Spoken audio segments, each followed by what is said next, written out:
Hi everyone, स्वागत है आप सभी लोगों का एक बार फिर से PW IIT JAM CSIR NET YouTube channel पर क्षितिज बैच पर हम हैं और हम अब पहुंच गए हैं इनऑर्गेनिक केमिस्ट्री के मेन ग्रुप टॉपिक पर। इसमें हम आ गए हैं। उम्मीद करता हूं अभी तक बहुत सारी जो चीजें आपने पढ़ी हैं उनको आप रिवाइज कर रहे हो टाइम टू टाइम। वो किसी भी टॉपिक की हो, किसी भी चीज की हो जो आपने पढ़ी है ना, जो आपने अपनी बना ली है, उसको और अच्छे से और स्ट्रॉन्ग बना रहे हो रिवाइज कर करके। प्लीज करते रहना, ये काम बहुत ज्यादा जरूरी है। सबसे ज्यादा जरूरी इस वक्त रिवीजन है, वो करते रहो। साथ साथ हम कुछ पढ़ते भी रह रहे हैं, वो भी खास है, उसे भी देखते रहें। तो क्योंकि बच्चे अब टाइम कम है तो मेन ग्रुप को कैसे डील करेंगे, तो सर बहुत बड़ा संसार है, इसमें तो अलग अलग अलग अलग रिएक्शन है।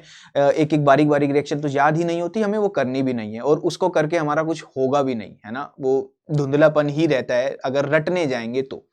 हम कैसे पढ़ेंगे मेन ग्रुप को अब इस टाइम में बच्चे? हम कॉन्सेप्ट वाइज जाएंगे, है ना। इस टाइम में क्या, हमेशा जब भी टाइम ज्यादा भी होगा तो मेन ग्रुप को पढ़ने का तरीका सबसे बेहतरीन है कि कॉन्सेप्ट वाइज जाओ। मतलब कि एक कॉन्सेप्ट हम पढ़ेंगे, जैसे कि मान लो हमने बैक बॉन्डिंग कॉन्सेप्ट पढ़ा, हमने सिलिकेट्स कॉन्सेप्ट पढ़ा, हमने ब्रिज बॉन्डिंग पढ़ा, तो इसके इर्द गिर्द अलग अलग हमारे जैसे बैक बॉन्डिंग में अलग अलग मेन ग्रुप के एलिमेंट्स होंगे जो बैक बॉन्डिंग शो कर रहे होंगे, जिसके कारण उनके बहुत सारे सवालों के जवाब भिन्न भिन्न प्रकार से आते हैं, जिसे हम एक्सेप्शन समझ लेते हैं। तो वो ऐसा नहीं करेंगे, हम एक्सेप्शन के बजाय हम उन्हें समझेंगे ऐसा क्यों हुआ, तो हम कॉन्सेप्ट वाइज जाएंगे और ये बहुत बेहतरीन तरीका होने वाला है।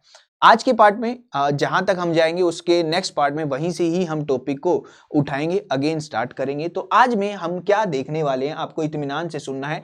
कुछ इंट्रोडक्शन लिया जाएगा पहले कि क्या क्या चीजें हैं, कौन क्या शो करता है उसके बारे में, किसको क्या जरूरत है उसके बारे में।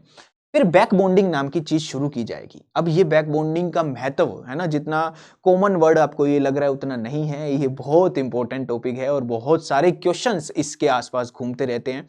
ऐसी ऐसी चीजें जो अगर हमारे पास क्वेश्चन आया हम उसे अटेम्प्ट भी करेंगे और गलत कर देंगे। ऐसा क्यों करेंगे? क्योंकि आपको लगेगा वो आपको आता है, मगर उसमें ये लग रहा होगा, बैक बॉन्डिंग लग रहा होगा, जिसके कारण उसका आंसर बदल जाता है। तो वो सारी भिन्न भिन्न बातें भी हम करेंगे। उसके बाद फर्दर इसके बहुत सारे एग्जांपल्स हम देखेंगे, फिर इसकी एप्लीकेशंस देखेंगे, फिर हम देखेंगे कि कोई मॉलिक्यूल्स अगर ये नहीं कर पा रहा तो वो क्या करेगा। ब्रिज बॉन्डिंग की तरफ जाएंगे, ब्रिज बॉन्डिंग के कॉन्सेप्ट को समझेंगे, उसके ढेर सारे एग्जांपल करेंगे, फिर मिसलेनियस उसकी बातें करेंगे। फिर इस लेक्चर को यहां तक हम रखेंगे, देन फर्दर यहीं से हम उठाएंगे और आगे कंटिन्यू करेंगे। आगे भी हम कॉन्सेप्ट वाइज जाएंगे, ठीक है। हाँ, अगर किसी को रिएक्शन का रटने का बहुत मन हो तो एनसीईआरटी की रिएक्शंस आप देख लेते ना। जैसे पर्टिकुलर कुछ एलिमेंट्स की बहुत इंपॉर्टेंट हो जाती है, जैसे जिनोन की इंपॉर्टेंट है, कार्बन की इंपॉर्टेंट है रिएक्शन। हालांकि जिनोन के कुछ रिएक्शन जो इंपॉर्टेंट है, हाइड्रोलिसिस जो कॉन्सेप्ट से रिलेटेड है, वो हम यहाँ पर पढ़ेंगे, उसकी भी चिंता आपको नहीं करनी है, वो भी मेन ग्रुप में कवर करवा दिया जाएगा। तो अभी हम शुरू करते हैं हमारा पहला टॉपिक, दैट इज, तो ये है पहला topic, that is back bonding. कहां कहां पर ये लगता है, कौन कौन सी दुनिया है जहां पर बैक बॉन्डिंग पढ़ी जाती है, वो सारी बातें यहां पर करेंगे। और बच्चे अगर हम ये नहीं पढ़ते तो हमारे पास क्वेश्चन आएगा, मॉलिक्यूल आएगा और उसके बारे में हमें जो चीज पता है हम वो लगा के आ जाएंगे, चेप के आ जाएंगे और आंसर गलत हो जाएगा, क्योंकि वहां पर एक मिसिंग चीज लग रही होती है, दैट इज बैक बॉन्डिंग। तो वो सारी बातें हमें देखनी है, समझनी है। अब सबसे पहले अगर जब हम शुरू करते हैं, कैसे शुरू होगा, तो जब आप लिविस डॉट पढ़ते हैं तो आप तीन टाइप के स्पीशीज डिफाइन करते हैं, तीन टाइप के स्पीशीज डिफाइन करते हैं। एक कहते हैं कि एक होते हैं इलेक्ट्रॉन डेफिशिएंट, जिसमें क्या होता है, इलेक्ट्रॉन की कमी होती है ना। ये पहले भी मैं बता चुका हूं, अभी यहां से कनेक्ट होंगी आगे चीजें, इलेक्ट्रॉन डेफिशिएंट। और एक होता है आपके पास इलेक्ट्रॉन डेफिशिएंट कौन, जो ऑक्टेट रूल फॉलो नहीं कर पाते, जिनकी आउटर मोस्ट शेल में लेस देन 8 वैलेंस इलेक्ट्रॉन होते हैं। कितने होते हैं? लेस देन 8 वैलेंस इलेक्ट्रॉन होते हैं जिनके पास। और एक बच्चा आपके होते हैं इलेक्ट्रॉन प्रिसाइज, इलेक्ट्रॉन प्रिसाइज एक होते हैं, मतलब जिनके ऑक्टेट में 8 वैलेंस इलेक्ट्रॉन होते हैं। और एक आपके पास होते हैं अमीर लोग, दैट इज इलेक्ट्रॉन रिच, ठीक है। एक होता है इलेक्ट्रॉन डेफिशिएंट, एक इलेक्ट्रॉन प्रिसाइज और एक होता है इलेक्ट्रॉन रिच। तो 8 वैलेंस इलेक्ट्रॉन, देखो भाई, एक होते हैं ऐसे लोग जिनके पास पैसों की कमी है, और एक है जिनके पास ठीक ठाक है, गुजारा चल रहा है, अच्छी खासी चीजें चल रही है, और एक अंबानी टाइप, है ना भैया, बहुत ही धन, बहुत ज्यादा धन, ठीक है, इलेक्ट्रॉन रिच। तो अब हम क्या करेंगे, इलेक्ट्रॉन रिच के बारे में हमें पता है कि हाइपरवैलेंट स्पीशीज होती है, कौन बना पाता है, इसकी कंडीशंस केमिकल बॉन्डिंग में बताई हुई है, तो वो अभी हमारा कंसर्न है ही नहीं, ठीक है। हमारा कंसर्न है इलेक्ट्रॉन डेफिशिएंट स्पीशीज। जो इलेक्ट्रॉन डेफिशिएंट स्पीशीज होती है ना बच्चे, ये हमेशा अपनी इलेक्ट्रॉन डेफिशिएंसी रिमूव करना चाहते हैं। कोई गरीब है तो हमेशा चाहेगा इस गरीबी को दूर करे, तो ये electron deficient species always try to remove, लिख लेना यहां पर नेक्स्ट लाइन पे कि electron deficient species always try to remove their electron deficiency. और वो किसके थ्रू करते हैं, वो करते हैं एक कॉन्सेप्ट लगता है क्या, बैक बॉन्डिंग। बैक बॉन्डिंग के थ्रू आपकी इलेक्ट्रॉन डेफिशिएंसी रिमूव करते हैं वो, है ना। और एक बच्चे करते हैं क्या, ब्रिज बॉन्डिंग के थ्रू, ठीक है। तो ये दोनों ही हम पढ़ेंगे, दोनों ही पढ़ेंगे। ब्रिज बॉन्डिंग में डाइमराइजेशन वाली बातें हम करते हैं और बैक बॉन्डिंग अभी हम पढ़ने वाले हैं। तो ये दो टॉपिक अब हमें पढ़ने हैं, ठीक है। तो पहला टॉपिक बच्चे जो है वो है क्या, बैक बॉन्डिंग। पहले हम बैक बॉन्डिंग शुरू करेंगे, फिर ब्रिज बॉन्डिंग पे जाएंगे। पहले बैक बॉन्डिंग देखते हैं क्या है बैक बॉन्डिंग, उसके बारे में हम बात करते हैं। तो यहाँ पर अब आप हेडिंग डाल देंगे बैक बॉन्डिंग की, है ना। ऑलरेडी आप डाल चुके हो, बस अब समझ लो कि ये शुरू हो गया। देखो सबसे पहले मैं एक एग्जांपल लेता हूँ, उससे मैं ये समझाऊंगा आपको, है ना। उससे मैं एक समझाऊंगा, जैसे कि एक एग्जांपल मैंने लिया यहाँ पर क्या, PF3, ठीक है। अभी इसमें हमें बैक बॉन्डिंग के बारे में बहुत डिटेल बातें करनी है ना। जितना ये टॉपिक इंपॉर्टेंट हो सकता है, अगर क्वेश्चन आया तो बहुत ज्यादा इंपॉर्टेंट हो सकता है, क्योंकि ना क्वेश्चन आया तो आप अटेम्प्ट करने जाओगे और गलत करके आओगे। अगर नहीं पढ़ा है तो पूरा पढ़ो, पूरी बैक बॉन्डिंग देखो और उसके बाद आपको पता लगेगा इसकी अहमियत, ठीक है। तो आराम से सुनते चलो, समझते चलो।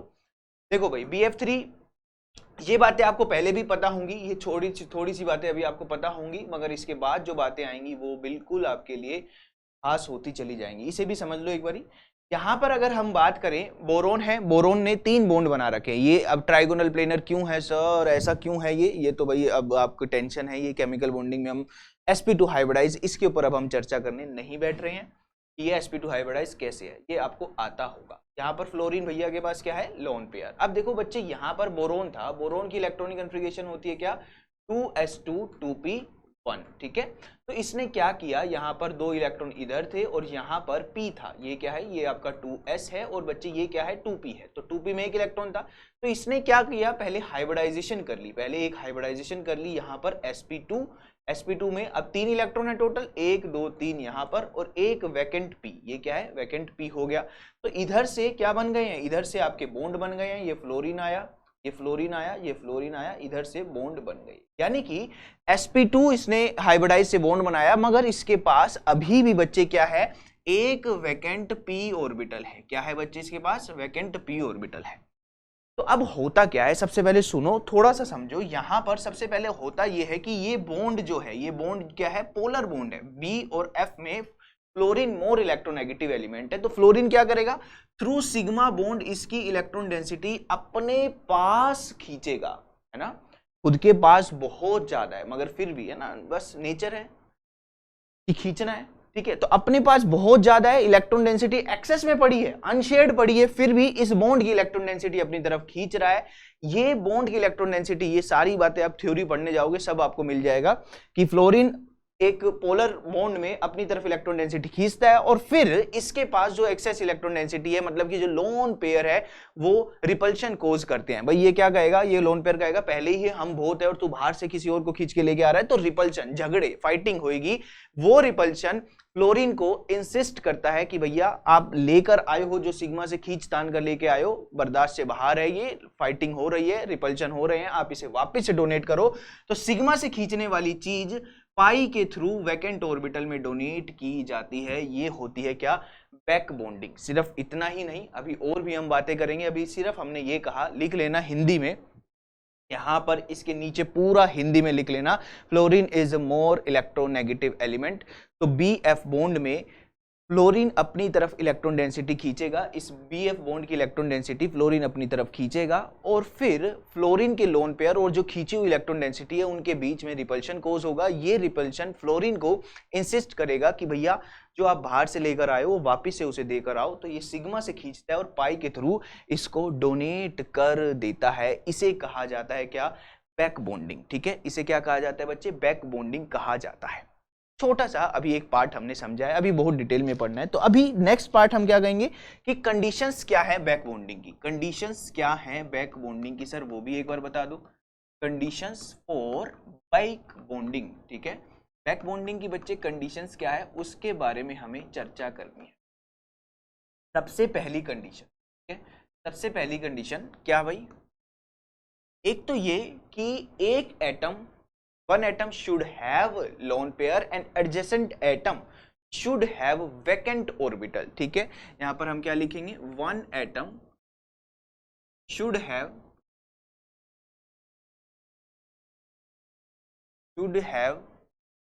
Vacant orbital and adjacent should have, यही मेजर कंडीशन है, इसी से आपके सारे क्वेश्चन लग जाएंगे। Adjacent should have lone pair, ठीक है। मतलब कि भैया क्या, एक के पास खाली कटोरा होना चाहिए जैसे बोरोन के पास, और एक होना चाहिए अंबानी जैसा रिच, है ना, एक्सेस, मतलब कि लोन पेयर पड़े हैं, एक्स्ट्रा पड़े हैं। तो इस टाइप का हमारे पास सिस्टम होना चाहिए। अब यहां पर बच्चे अगर हम बात करें, एक तो ये हो गया, एक कंडीशन और भी होती है, वो भी यहां पर लिख लेना कि बॉन्ड शुड बी पोलर, है ना, बॉन्ड शुड बी पोलर, ये कंडीशन है। मगर आप अगर ये नीचे वाली कंडीशन भी देखोगे तो भी काम आपका बन जाएगा, आप इस पे फोकस करोगे तो भी आपका काम बन जाएगा। पोलर दिख रहा है ना, बी और एफ में बॉन्ड पोलर हो रहा है, ऑब्वियसली पोलर होगा तभी तो वो खींचेगा, सिग्मा के थ्रू खींचता है। लोग ध्यान ही नहीं देते कि सिग्मा के थ्रू खींचा भी है, अरे छोड़ो सिग्मा, इसके पास खाली कटोरा, इसके पास लोन पे ये लो डाल दिया, है ना, नहीं भाई, वो जो सिग्मा के थ्रू खींचा जाता है वो भी एक कॉन्सेप्ट होता है शुरू में, क्योंकि उसे जरूरत नहीं पड़ती आगे समझने के लिए, तो उसे मिटा दिया जाता है दिमाग से। दूसरी बात बच्चे, एक सबसे इंपॉर्टेंट बात ये है भाई, एक एटम सेकंड पीरियड का हो, दूसरा एटम सेकंड पीरियड का हो। मान लो बोरोन सेकंड, मान लो क्या, बोरोन तो सेकंड का ही है, फ्लोरीन भी सेकंड का है, दोनों सेकंड सेकंड के है, तो शानदार बैक बॉन्डिंग, बहुत बढ़िया। अब बोरोन सेकंड का है, मान लो क्लोरीन ले आते हैं, तो सेकंड और थर्ड इनके बीच में बैक बॉन्डिंग हो जाएगी, मगर सेकंड और फोर्थ इनके बीच में बैक बॉन्डिंग हो जाएगी, मगर पुअर होती हुई जाएगी, ठीक है। मगर ध्यान रखना, थर्ड, एक एलिमेंट थर्ड और दूसरे एलिमेंट भी थर्ड पीरियड का हो तब कोई बैक बॉन्डिंग नहीं होगी। तो यहां लिख लेना फॉर बेटर बैक बॉन्डिंग,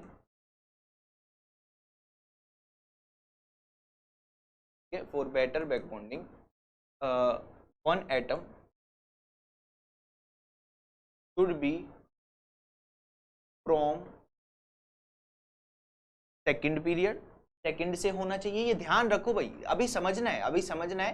देखो, मन में पहले कोई शंका मत डालो जब तक मैं पूरा कंप्लीट ना कर दूं, मुझे पता है इसके बाद क्या बताना है, तो वो इसको और क्लियर कर देगा। तो मन में आप अभी, अब यार इतने टाइम से पढ़ रहे हो तो पूरा खत्म होने दिया करो, फिर मन में शंका लाना। अभी समझो पहले, बेटर बैक बॉन्डिंग के लिए एक एटम सेकंड पीरियड से होना चाहिए एंड एडजेसेंट, इस एडजेसेंट चल जाएगा कहीं से भी, एडजेसेंट शुड फ्रॉम सेकंड,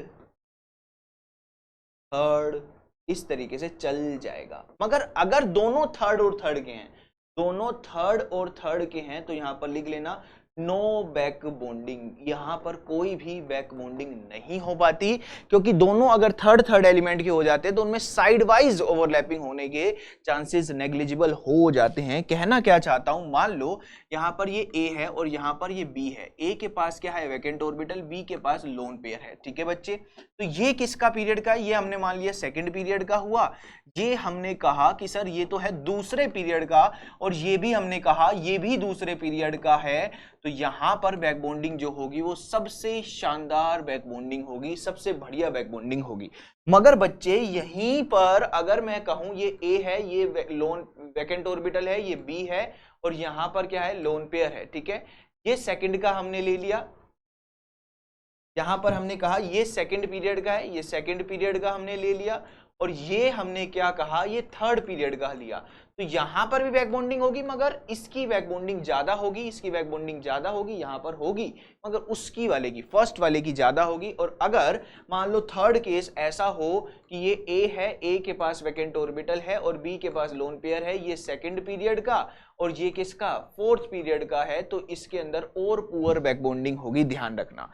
अब अगर कोई आपको कह रहा है कि ये ए है, ये लोन वैकेंट ऑर्बिटल, और ये बी है, ये लोन पेयर, ये बच्चे एडजेसेंट के पास है ना, हमने कहा था एक के पास खाली कटोरा और एक के पास एक्सेस में इलेक्ट्रॉन डेंसिटी, ये बैक बॉन्डिंग कंडीशन है। मगर अगर ये दोनों थर्ड से हैं ना तो भैया ये देना लेना नहीं चलेगा, नो बैक बॉन्डिंग, यहां पर कोई भी बैक बॉन्डिंग नहीं होगी। ध्यान रखना, ये होता है कॉन्सेप्ट बेटर बैक बॉन्डिंग का, एक्सटेंट ऑफ बैक बॉन्डिंग का हम कॉन्सेप्ट पढ़ते हैं।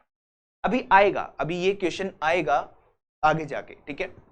चलिए सर, ये तो आपने बता दिया, बहुत अच्छा किया कि थोड़ा बहुत हमें पता लग गया। अब सर एक थोड़ा सा आइडिया मिल जाता कि क्वेश्चन कहां पर लिंक हो सकते हैं तो मजा ही आ जाता। तो आइए चला जाए, क्वेश्चन कहां पर लिंक हो सकते हैं, क्वेश्चन कहां से पूछे जा सकते हैं, एक बार वो हम समझते हैं। तो नेक्स्ट हेडिंग हम डालेंगे applications of back bonding. Application से पहले हम एक चीज और पढ़ लेते हैं कि भैया दो तीन में आपको कुछ मॉलिक्यूल्स है ना, कुछ थोड़े से मॉलिक्यूल्स देकर आपसे पूछता हूं कि इसमें बैक बॉन्डिंग है या नहीं, ठीक है। आपको बताना है बैक बॉन्डिंग किसमें होगी, है ना, किसमें बैक बॉन्डिंग होगी ये आपको बताना है, तो आपको चेक करना है, ठीक है जी।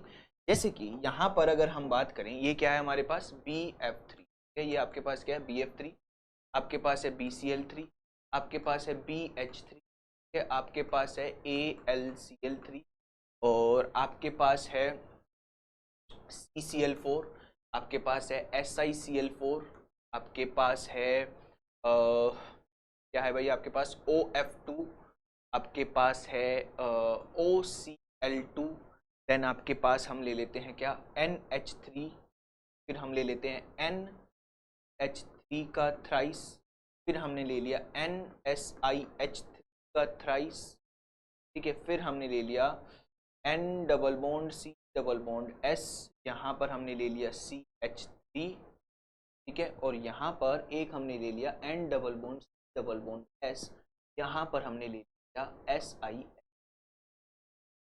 ये कुछ मॉलिक्यूल्स मैंने आपको दिए हैं, जस्ट हमें ट्राई करना है किसके अंदर बैक बॉन्डिंग है। बच्चे कॉन्सेप्ट पढ़ो, मेन ग्रुप में कॉन्सेप्ट पढ़ो, आपके क्वेश्चन लग जाएंगे। पहले इनको परफेक्ट कर लो, है ना, इनको परफेक्ट कर लो। क्या है ना कि सच्चाई है ये, जितनी जल्दी एक्सेप्ट कर लोगे कि रिएक्शन आप कितना भी रट के जाओ पेपर में, अगर जस्ट, वैसे तो रिएक्शन बहुत ऐसा कम होता है कि विदाउट कॉन्सेप्ट ऐसे ही रटने वाली रिएक्शन से आपसे पूछ लिया, मगर हाँ पूछने को वो पूछ भी लेगा, तो वहां पर उन क्वेश्चन के चांसेस हमारे बहुत कम होते हैं कि हम उसे अटेम्प्ट करेंगे, क्योंकि वो सब रटी हुई चीजें होती हैं और उस टाइम पर उसको लगाना, उसको सही लगाना बहुत मुश्किल हो जाता है कई बार। तो उससे अच्छा है कि हम पहले कॉन्सेप्ट डेवलप करें जो कि पूरी इनऑर्गेनिक केमिस्ट्री में हम हेल्प करता है, और मेन ग्रुप के सारे टॉपिक्स यहां पर कवर हो जाएंगे एक बार अगर आप तरीके से पढ़ो, है ना, तरीके से पढ़ो, रट के आपने याद करके तो चीजें बहुत बार देखी होंगी, याद करके तो आपने बहुत बार देखी होगी, एक बार कॉन्सेप्ट से जाना सीखो, कॉन्सेप्ट के थ्रू जाना यहाँ पर सीखो भाई, ठीक है जी।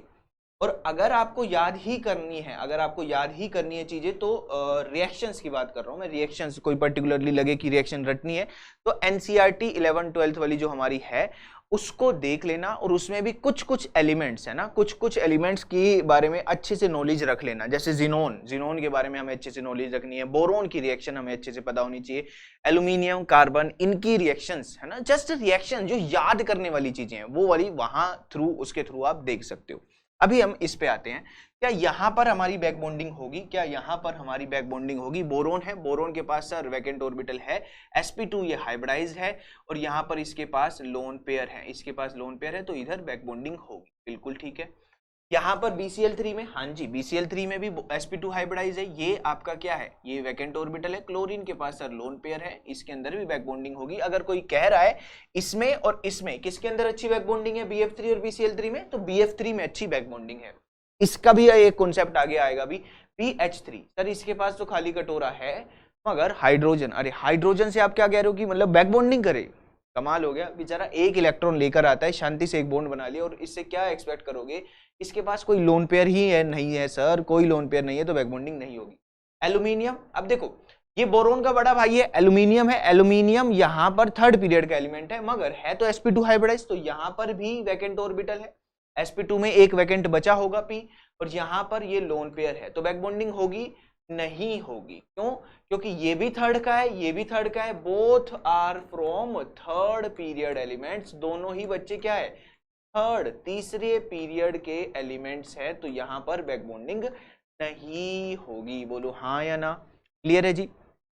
CCl4 कार्बन, कार्बन के पास 4 बॉन्ड बनाने की क्षमता थी, 4 वो बना चुका है, sp3। अब कहां से वो वैकेंट लेकर आए, कहां से क्या वैकेंट लेकर आएगा, कुछ वैकेंट नहीं लेकर आएगा, डी होता नहीं है इसके पास, तो यहां पर नो वैकेंट ऑर्बिटल, कोई वैकेंट ऑर्बिटल नहीं है, खाली कटोरा ही नहीं है, तो भैया किस लिए किसी से मांगना, कोई बैक बॉन्डिंग नहीं है। सर सिलिकॉन, सिलिकॉन ने भी कार्बन का ही बड़ा भाई है, तो यहां पर भी मैं लिख सकता हूं कि वैकेंट ऑर्बिटल नहीं है। नहीं बच्चे, जरूरी नहीं है कि वैकेंट पी ही हो, है ना। सिलिकॉन, अब जैसे कार्बन की इलेक्ट्रॉनिक कॉन्फ़िगरेशन होती है, कार्बन की होती है 2s2, ये बेसिक बातें भी हम कई बार गड़बड़ खा जाते हैं।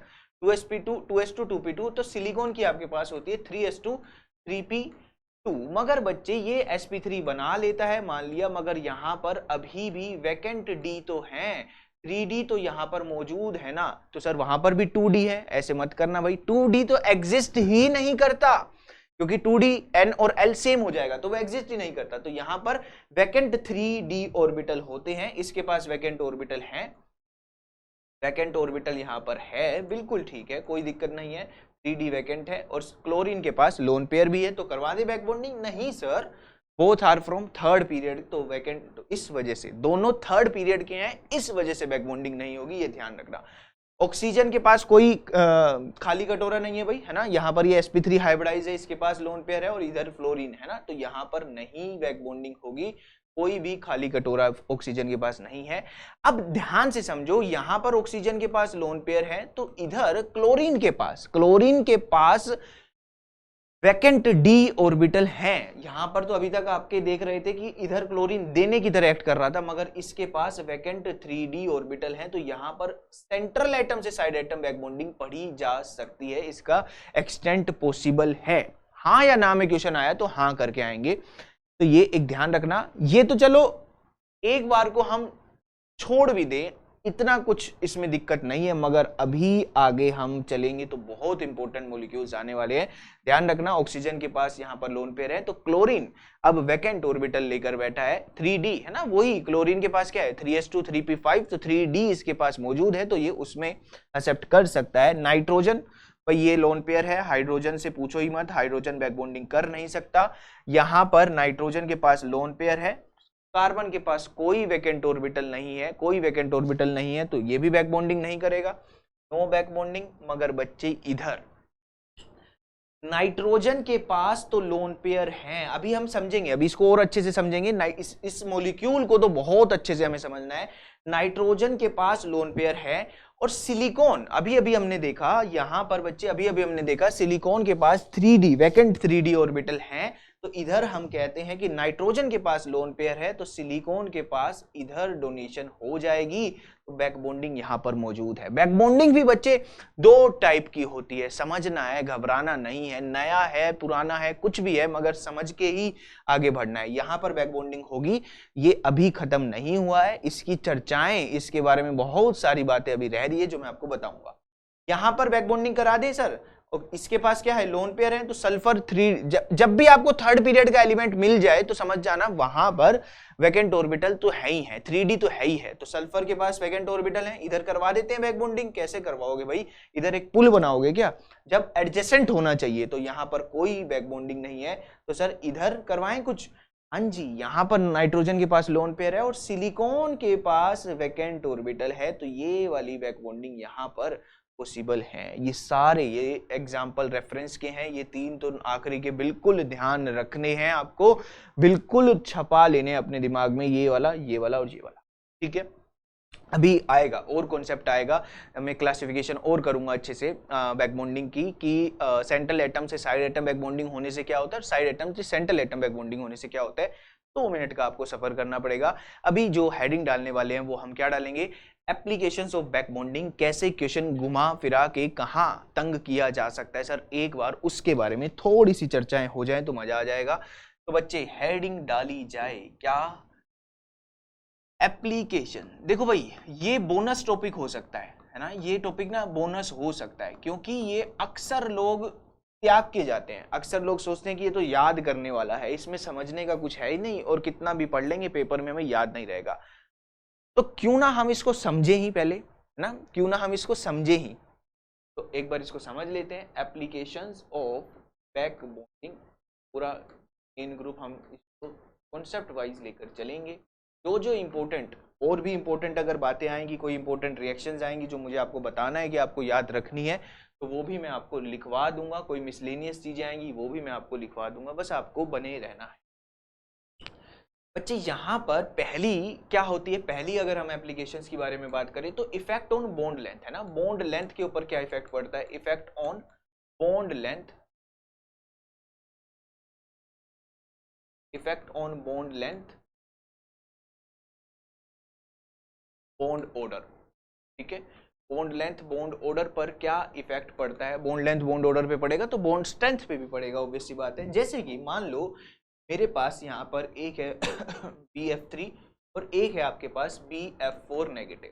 मान लो स्टेटमेंट आती है कि BF3 और BF4 नेगेटिव में जो BF बॉन्ड है वो BF3 में वीक है और BF4 नेगेटिव में स्ट्रॉन्ग है। क्या ये सही है या गलत है स्टेटमेंट? या फिर स्टेटमेंट ये आ गई कि BF बॉन्ड BF3 में स्ट्रॉन्ग है और BF4 नेगेटिव में वो वीक है।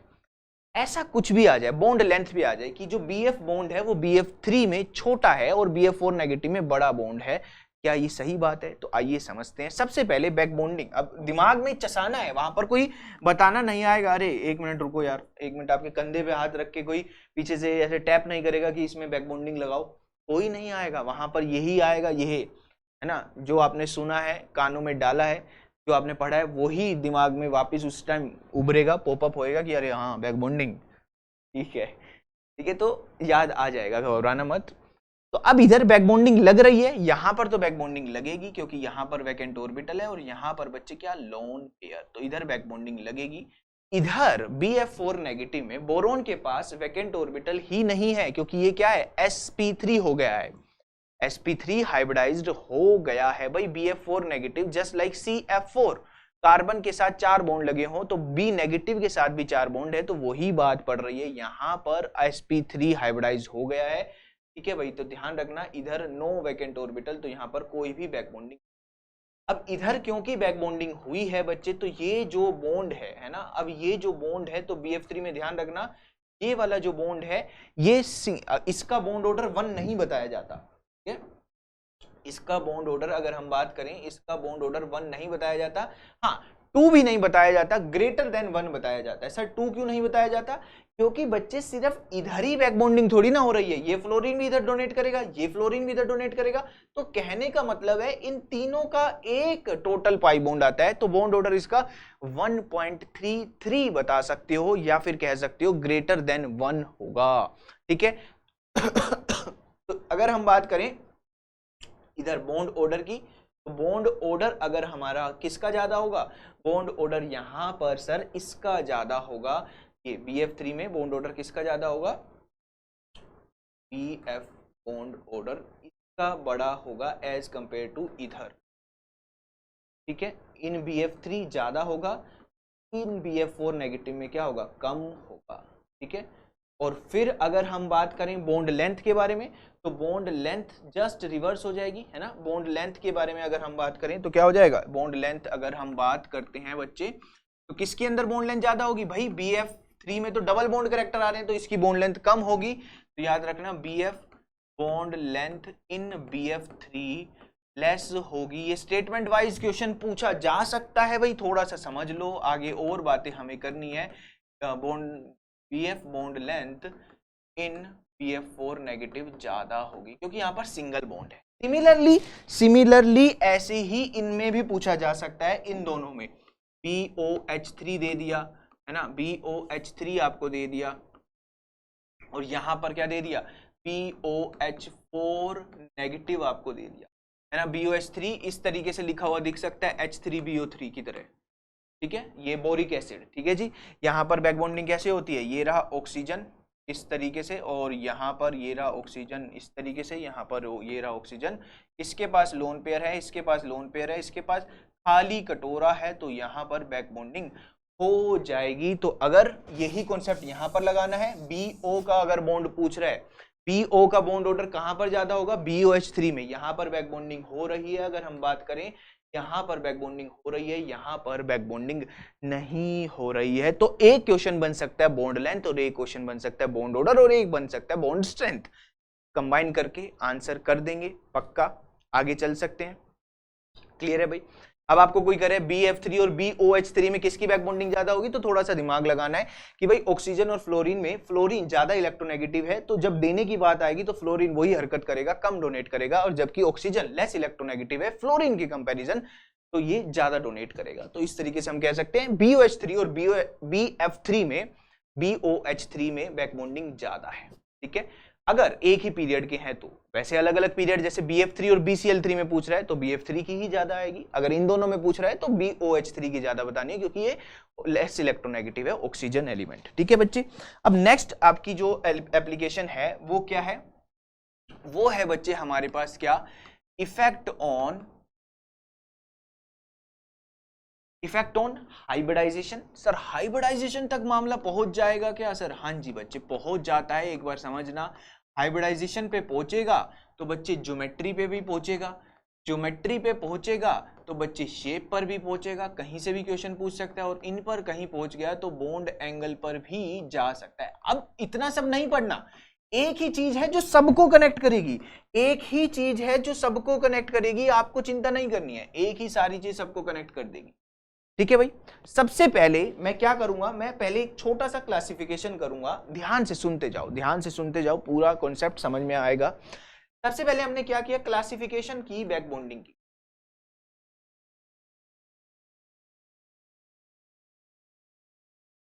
एक बात हमने कहा कि एक बार बैक बॉन्डिंग है central atom to side atom, और एक बार हमने कहा side atom to central atom. मान लो यहां पर मैं ले रहा हूं कि एक बैक बॉन्डिंग है side atom to central atom back bonding. ठीक है बच्चे। और एक बैक बॉन्डिंग मैंने ले ली सर, एक बैक बॉन्डिंग मैंने ले ली क्या, central atom to side atom, central atom to side atom back bonding. ये दो बैक बॉन्डिंग हमने लिए। अब बच्चे अगर मैं बात करूं यहां पर इसका एग्जांपल बताओगे सर? हाँ जी बिल्कुल बताएंगे। ये क्या है, BF3। ठीक है, यहां पर क्या है, BF3। क्लियर है भाई। इधर क्या है भाई, यहां पर बच्चे ये है वैकेंट ऑर्बिटल, यहां पर लोन पेयर है, तो ये साइड एटम ने सेंट्रल एटम को डोनेट किया, तो side atom to central atom back bonding है। इसका एग्जांपल बताएंगे सर? हाँ जी बिल्कुल बताएंगे। ये नाइट्रोजन है, ये लोन पेयर इसके पास है, ये सिलिकॉन के साथ H3, ये सिलिकॉन के साथ H3, और ये सिलिकॉन के साथ क्या, H3। ठीक है बच्चे। यहां पर हमें पता है कि ये थर्ड पीरियड का एलिमेंट है ना, थर्ड पीरियड का, तो इसके पास क्या है, खाली कटोरा है। यहां पर ये वाली जो बैक बॉन्डिंग है ये क्या है, सेंट्रल एटम से साइड एटम बैक बॉन्डिंग। सिर्फ इतना ही दुनिया नहीं है, बहुत इंपॉर्टेंट कॉन्सेप्ट। चलिए एक छोटी सी बात, मान लो मैंने आज बैक बॉन्डिंग का कॉन्सेप्ट पढ़ा ही नहीं होता, मैं बिफोर बैक बॉन्डिंग यहां पर पहले लिख देता हूं, जस्ट ये एक वो है, before back bonding after back bonding कुछ नहीं है, हमेशा अगर बैक बॉन्डिंग लग रही है तो लगानी ही है।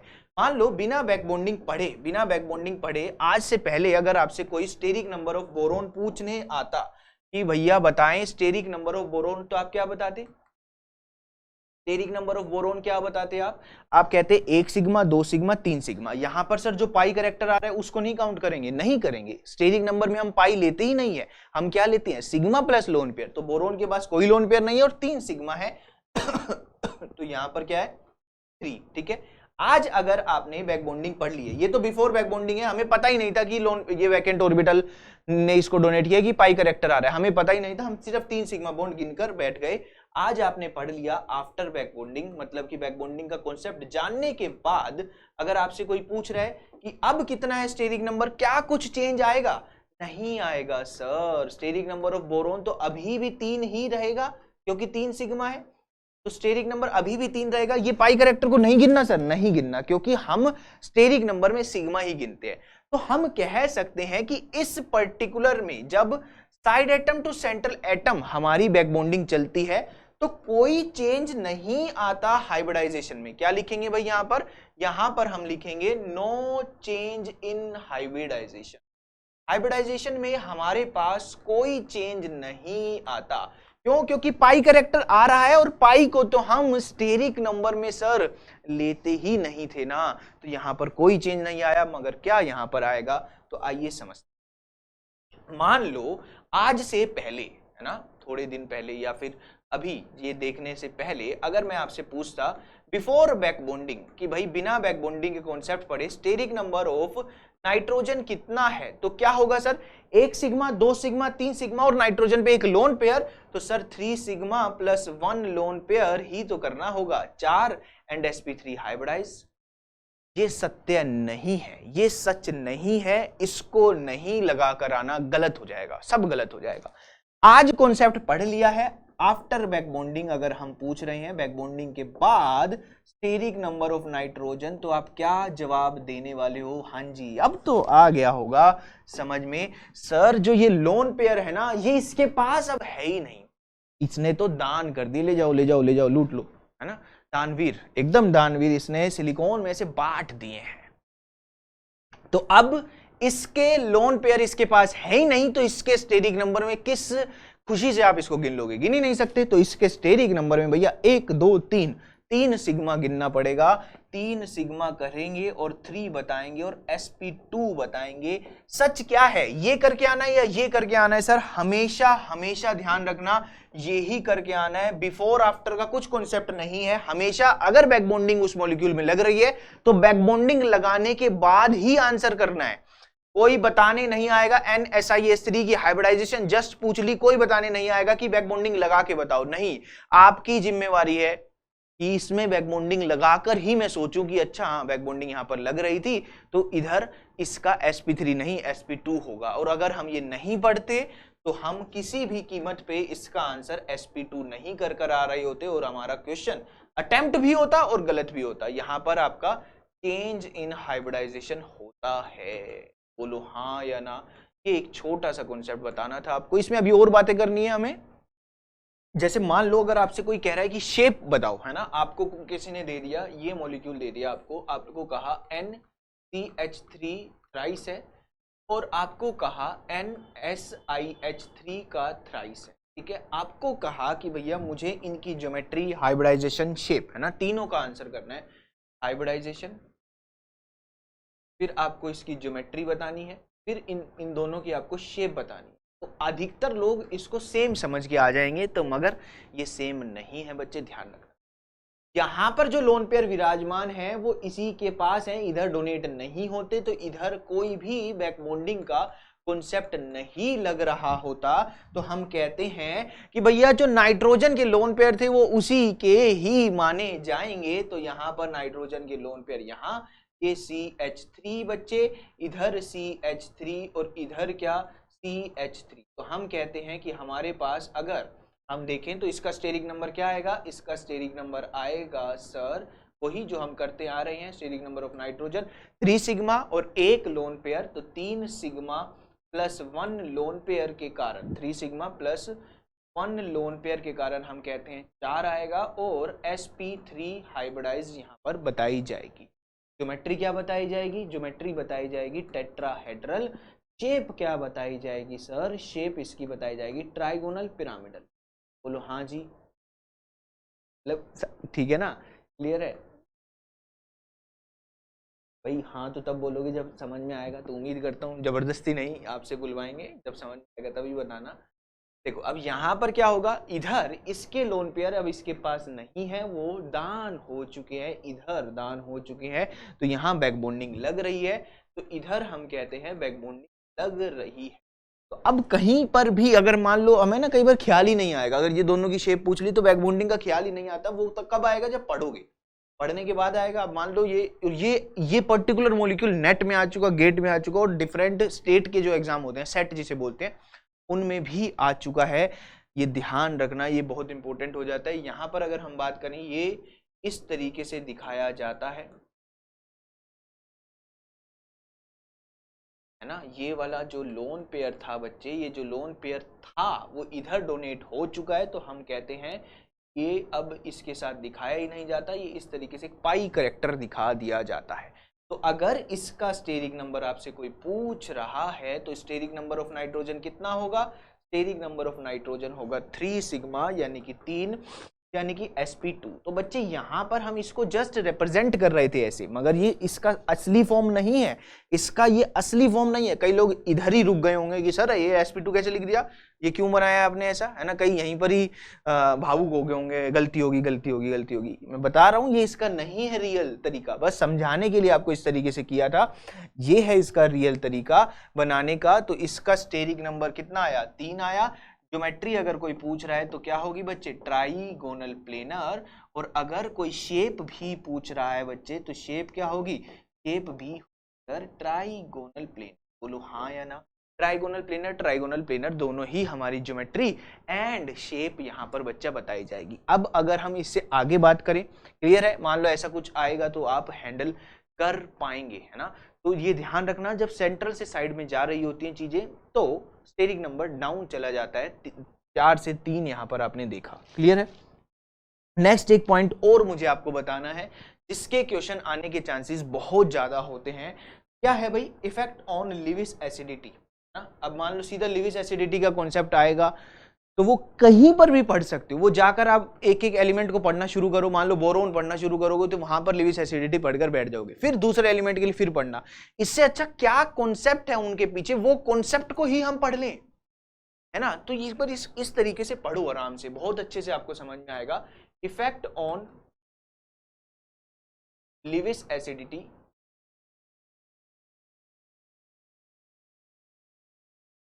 And Lewis basicity, Lewis acidity and Lewis basicity पे क्या इफेक्ट पड़ता है, ठीक है भाई।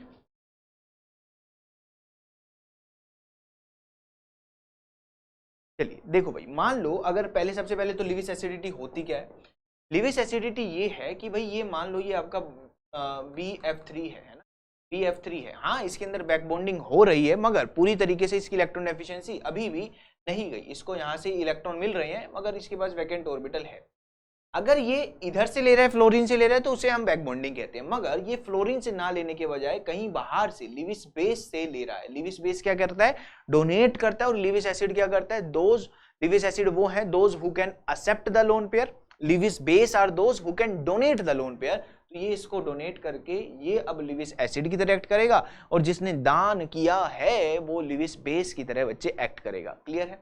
तो एक क्वेश्चन ये बनता है, सबसे पहले हम क्या पढ़ेंगे, लिविस एसिडिटी हम पढ़ते हैं। सबसे पहले हमने हेडिंग डाली क्या पढ़ने की, लिविस एसिडिटी हम पढ़ने की हेडिंग डालते हैं।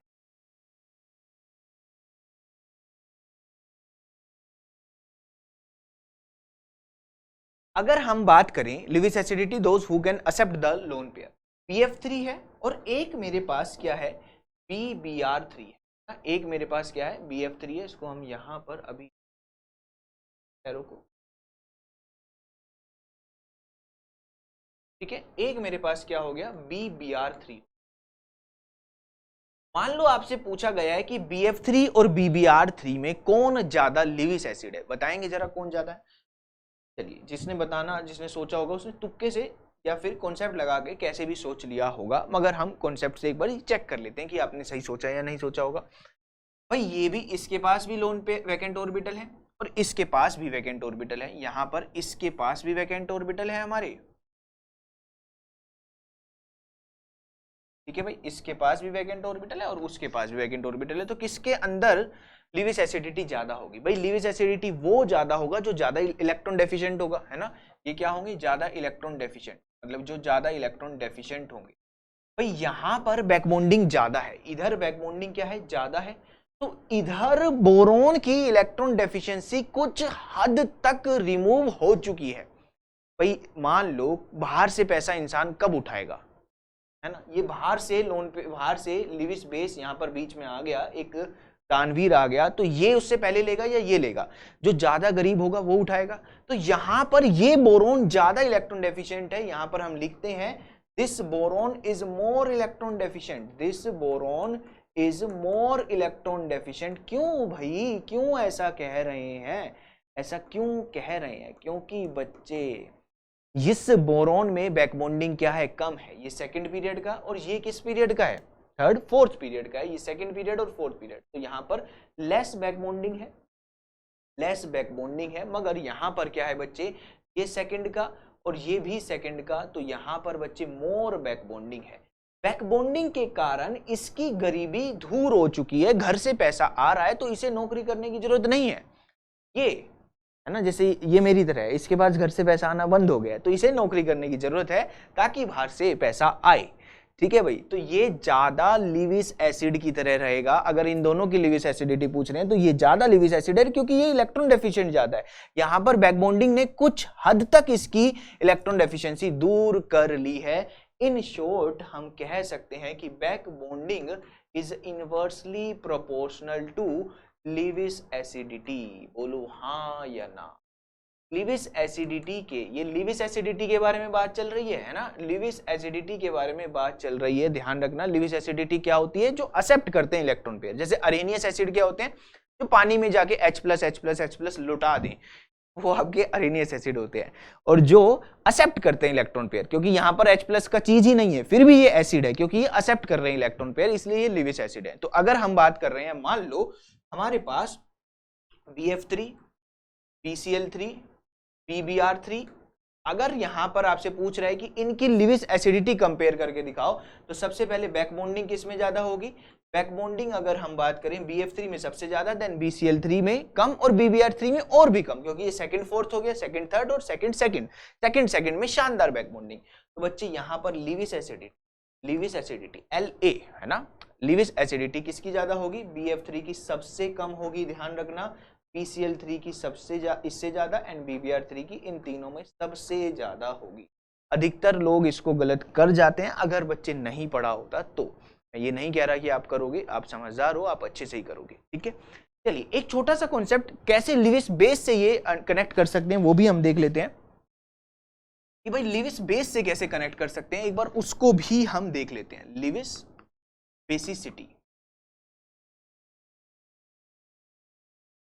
बच्चे, यहां पर अगर हम बात करें लिविस बेसिक मतलब कोई लिविस बेस है कैसे? जो दान कर सके वो क्या है? लिविस बेस है। तो अगर हमारे पास एक है, हमारे पास यहाँ पर क्या NCH3 का थ्राइस है। इन दोनों को ही देख लो क्योंकि यहां से क्वेश्चन बन सकता है, इनकी बेसिसिटी भी पूछी जा सकती है कि इन दोनों में कौन ज्यादा बेसिक है ना। इसके पास भी लोन पेयर है और इसके पास भी लोन पेयर है, तो यहां पर कौन ज्यादा बेसिक है? अगर ये दोनों अमीर है, ये दोनों दान करेंगे। लिविस बेस क्या है? Who donate the electron pair. ठीक है, अब तो अगर मान लो इनके पास कोई कटोरा लेकर आ रहा है तो कौन ज्यादा डोनेट करेगा? मान लो कोई इनके बीच में लिविस एसिड आकर बैठ गया ना, कोई लिविस एसिड आकर बैठ गया, ये भी एक लिविस बेस है, ये भी एक लिविस बेस है, तो कौन ज्यादा डोनेट करेगा? ये नहीं करेगा क्योंकि ये अपने घर पर ही डोनेट कर रहा है, ये ज्यादा डोनेट करेगा। ठीक है, तो इधर भी क्या है? बैक बॉन्डिंग प्रेजेंट है, यहाँ पर बैक बॉन्डिंग प्रेजेंट है, तो लिविस बेसिसिटी इसकी क्या है? कम है। हाँ या ना? इसकी लिविस बेसिसिटी क्या है? कम है। ठीक है, यहां पर इसके घर से मान लो मेरे पेरेंट्स को बहुत ज्यादा दान करने का मन कर रहा है, तो वो दान कब करेंगे? जब साइड आइटम, जैसे मेरे जैसे उनके जो साइड आइटम है जो उनसे पैसा खींच रहे हैं, तो अगर मेरे जैसे ही पैसे खींचेंगे, है ना, मैं अपने पेरेंट्स से पैसा खींचता रहूंगा, तो वो बाहर डोनेट नहीं करेंगे, पहले मुझे मेरे ऊपर डोनेट करेंगे। ठीक है, मगर इधर ये नहीं खींचता भाई, ये अच्छा है, ये नहीं खींचता। ठीक है मतलब कि अच्छा नहीं है, ये बड़ा हो गया है। ठीक है, ये अच्छा कमा रहा है। ठीक है, तो ये CS3 नहीं खींच रहा, तो अब ये डोनेट कर देगा। ठीक है, खींचो भाई, बिल्कुल खींचे, है ना, पेरेंट्स से खींचना ही है पैसा, मगर एक उम्र तक ही खींचेंगे, ऑब्वियस सी बात है, और बहुत सारा वापिस भी करेंगे, वो भी हमारा काम है, वो भी उम्र के साथ होगा। अभी आपको इसके बारे में नहीं सोचना कि कब हम अपने ये कर्ज है भाई, है ना, ये कर्ज है हमारे पेरेंट्स का, जो हमारे ऊपर इतना खर्चा हुआ शुरू से लेकर अब तक, ये एक कर्जा है। सबसे बड़ा लोन अगर हमने कहीं से ले रखा है वो हमारे पेरेंट्स से ही ले रखा है। अब यूं नहीं कि अरे अपना ही है, बिल्कुल अपना ही है। कर्जा इसलिए कि हमें उनके लिए भी बहुत कुछ करना है, उन्होंने बहुत कुछ कर लिया, हमें भी उनके लिए बहुत कुछ करना है। ये चीज हमेशा ध्यान रखना, ये प्यारी प्यारी बातें ध्यान रखोगे तो मेहनत करने का मन करेगा। तो यहां पर हमने क्या कहा? Lewis basicity. यहां पर लिविस बेसिसिटी भी बच्चे क्या होती है? बैक बॉन्डिंग के इनवर्सली प्रोपोर्शनल ही पड़ गई, इनवर्सली प्रोपोर्शन ही पड़ गई। तो कौन ज्यादा लिविस बेसिक है? लिविस बेस अगर हम बात करें, लिविस बेस NCH3 का थ्राइस क्या है? ज्यादा है एज कंपेरिजन टू NSiH3 का थ्राइस। अब ये कॉन्सेप्ट क्योंकि मैंने आपको पढ़ा दिया है तो एक छोटा सा कॉन्सेप्ट और मैं आपको बता देता हूं। एक कॉन्सेप्ट आता है बेस्ट अडक्ट का, है ना। यहां पर बच्चे क्या होता है, अडक्ट फॉर्मेशन होती है, लिख लेना भाई क्या होती है अडक्ट फॉर्मेशन। अब सर ये आ गया तो हम कैसे करेंगे, करेंगे ना, पढ़ो भाई, आराम से पढ़ो। कॉन्सेप्ट जितना पढ़ोगे उतना फायदेमंद होगा आपके सेहत के लिए। ध्यान, मान लो आपके पास अडक्ट फॉर्मेशन पहले तो है क्या, कोई भी, जैसे कि ये NH3 है, ठीक है, और ये क्या है आपके पास, यहां पर हो गया क्या BF3, ठीक है। आपको पता है ये खाली कटोरा लेकर घूम रहा है ना, मतलब ये लिविस एसिड की तरह बिहेव करता है, बैक बॉन्डिंग से शांत हो रहा है मगर still this is a Lewis acid, ये अभी भी इलेक्ट्रॉन डेफिशिएंट है, और यहां पर एक लोन पेयर है, ठीक है। तो ये इसको क्या करेगा, डोनेट करेगा, है ना। ये यहां पर क्या बनाया जाता है, यहां पर हम इस तरीके से डोनेट होता हुआ दिखाते हैं, ये NH3 है, एक इस तरीके से आपको दिखाया जाएगा BF3, ठीक है। ये बोला जाता है अडक्ट बन गया, ये क्या बोला गया, अडक्ट बन गया। ये लिविस एसिड था बच्चे, और ये क्या था, लिविस बेस था। एक अमीर था और एक गरीब था, अमीर वाले ने गरीब के कटोरे में कुछ डोनेट कर दिया, तो यहां पर आपके पास क्या बना, यहां पर एक अडक्ट बना, अडक्ट की फॉर्मेशन हुई। अब एक क्वेश्चन ऐसा आ जाता है कि स्टेबल अडक्ट, ये आया हुआ है भाई, है ना। आप देखोगे जैम अभी अभी जो जैम हुआ था 22 में, उसमें भी एक अडक्ट से रिलेटेड क्वेश्चन आया था। कॉन्सेप्ट यहीं से ही लगेगा, जहां से ही हम कॉन्सेप्ट डेवलप करेंगे। वहां बैक बॉन्डिंग नहीं लग रही थी, मगर हम यहां पर बैक बॉन्डिंग के थ्रू ही इसको पढ़ के देख लेंगे क्या होता है। बेस्ट अडक्ट कब बनेगा, स्टेबल अडक्ट कब बनेगा, तो आप लिख लेना, ज्यादा लिविस एसिड, जो ज्यादा गरीब होगा और जो ज्यादा अमीर होगा वो एक स्टेबल अडक्ट बनाएंगे भाई। एक बहुत ज्यादा इलेक्ट्रॉन डेफिशिएंट और एक बहुत ज्यादा इलेक्ट्रॉन रिच, ये दोनों एक स्टेबल अडक्ट बनाएंगे। रियल लाइफ में ऐसा नहीं है, बहुत गरीब और बहुत अमीर बहुत दूर है एक दूसरे से, इनकी मुलाकात ही नहीं हो रही है। रियल लाइफ में ऐसा हो जाए तो मजा ही आ जाए। तो यहां पर केमिस्ट्री प्यारी है, तो केमिस्ट्री में समझते हैं कि हमारा जो मोस्ट इलेक्ट्रॉन डेफिशिएंट और मोस्ट इलेक्ट्रॉन रिच एक स्टेबल अडक्ट बनाएंगे, तो हम यहां पर लिखते हैं मोर Lewis acid and more Lewis base will form a best adduct, will form a best adduct, ये ध्यान रखना। क्लियर है भाई, बोलो हाँ या ना। जो ज्यादा लिविस एसिड है और जो ज्यादा लिविस बेस है वो सबसे अच्छा अडक्ट बनाएगा। जैसे कि मैं एक छोटा सा आपको बता दूं, मान लो कभी भी आपसे अडक्ट पूछ रहा है कि कौन बेहतरीन अडक्ट बना रहा है, तो देख लेना कौन इलेक्ट्रॉन डेफिशिएंट है और कौन दानवीर है। जो ज्यादा डोनेट करेगा, जो ज्यादा डोनेट करेगा, मतलब मान लो BF3 के साथ डोनेटिंग ग्रुप लगे हुए हैं, BF3 के साथ डोनेटिंग ग्रुप लगे हुए हैं। अगर आपको कोई कह रहा है BF3 NH3 हो गया, BF3 और आपके पास OMe हो गया, और आपको मान लो BF3 दे दिया और एक दे दिया CO दे दिया, ये पूछ लिया कि इन तीनों में सबसे बेहतरीन अडक्ट कौन बनाएगा, ये वाला, ये अडक्ट, ये तो भाई गरीब है, ये तो लेगा ही लेगा। यहां पर ये OMe लगा दिया है ना, कुछ भी OMe2 मान लो, हम इस तरीके से दिखा रहे हैं, है ना, इस तरीके से दिखा रहे हैं, या फिर कार्बोनिल, ठीक है। अब कौन ज्यादा अडक्ट बनाएगा, सर नाइट्रोजन और ऑक्सीजन में नाइट्रोजन ज्यादा, नाइट्रोजन कम इलेक्ट्रोनेगेटिव है, तो नाइट्रोजन ज्यादा डोनेट करेगा, तो ये एक अच्छा अडक्ट बनाएगा। अगर हम अडक्ट की स्टेबिलिटी के बारे में बात करें, अडक्ट की स्टेबिलिटी के बारे में बात करें, तो ये ज्यादा अडक्ट बनाएगा अच्छा, क्योंकि ये ज्यादा डोनेट कर रहा है। ये ऑक्सीजन थोड़ा इलेक्ट्रोनेगेटिव है, तो ये कम अडक्ट बनाएगा। ये तो भाई कैसे डोनेट कर देगा, ये खुद एक्सेप्टर है, ये तो खुद एक्सेप्टर है CO, तो ये वोस्ट अडक्ट बनाएगा, सबसे गंदा और सबसे अनस्टेबल अडक्ट बनाएगा। तो ध्यान रखना है कि अडक्ट कभी भी देखना हो तो ज्यादा लिविस एसिड, यहां पर ये कॉमन हो गया है, तो दानवीर देख लो कौन अच्छा डोनेट कर रहा है, जो अच्छा डोनेट करेगा वो ज्यादा अच्छा अडक्ट बनाएगा। जैसे कि एक क्वेश्चन मैं आपको देता हूं,